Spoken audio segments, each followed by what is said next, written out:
যশোরের শার্শায় ষড়যন্ত্রমূলক মিথ্যা মামলায় আটক হওয়া দৈনিক দিনকাল ও লোকসমাজ পত্রিকার উপজেলা প্রতিনিধি মনিরুল ইসলাম মনির মুক্তির দাবিতে মানববন্ধন অনুষ্ঠিত হয়েছে।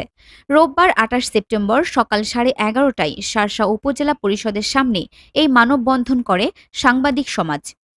মানববন্ধনে প্রধান বক্তা ছিলেন দৈনিক লোকসমাজের ভারপ্রাপ্ত সম্পাদক আনোয়ারুল কবির নান্টু। বিশেষ অতিথি ছিলেন যশোর জেলা সাংবাদিক ইউনিয়নের সভাপতি শেখ দিনু আহমেদ ও সাধারণ সম্পাদক দেওয়ান মোর্শেদ আলম। এতে অংশ নেন শার্শা, বাগ আচরা ও বেনাপোলের কর্মরত সাংবাদিকবৃন্দ। ব্যানার হাতে তারা সাংবাদিক মনির মুক্তির দাবি জানান। একই সাথে ষড়যন্ত্রকারীদের দৃষ্টান্তমূলক শাস্তির আহ্বান সহ শার্শা থানা পুলিশের ভারপ্রাপ্ত কর্মকর্তা আব্দুল আলিমের অপসারণ দাবি করেন। আপনি আমাদেরকে আপনার পিছনে খুঁচাখুচি করতে বাধ্য করেন না।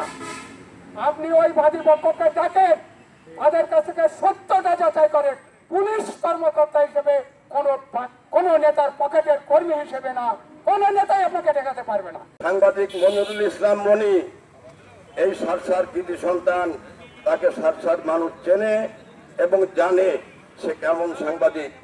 অত্যন্ত ভদ্র, নম্র, নামাজি একটি ভালো ছেলে। এই ছেলে কখনো কোনো অন্যায় অপরাধ করতে পারে না। তাই অবিলম্বে তার বিরুদ্ধে আনিত মামলা, মিথ্যা মামলা প্রত্যাহার করুন। সাংবাদিকের মিথ্যে মামলায় যথেষ্ট করা হলো, হ্যান্ডকাপ দিয়ে তাকে নিয়ে হলো।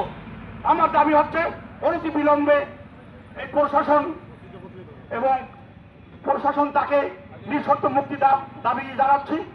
আজকে সেই গণমাধ্যম কর্মী মনিরুল ইসলাম মনির মিথ্যা মামলা ও তার নিঃশর্ত মুক্তির দাবিতে আজকে গণমাধ্যম কর্মীদেরকে আজকে রাজপথে দাঁড়াতে হচ্ছে। আপনাকে আলটিমেটাম দিতে চাই, এই শার্শায় কত লোক, কত আসামি ঘুরে আসছে ওয়ারেন্ট সহ, অথচ আপনি একজন সাংবাদিককে বিনা দোষে বিনা কারণে তদন্ত ছাড়াই মামলা নেবেন, এর কৈফিয়ত আপনাকে দিতে হবে।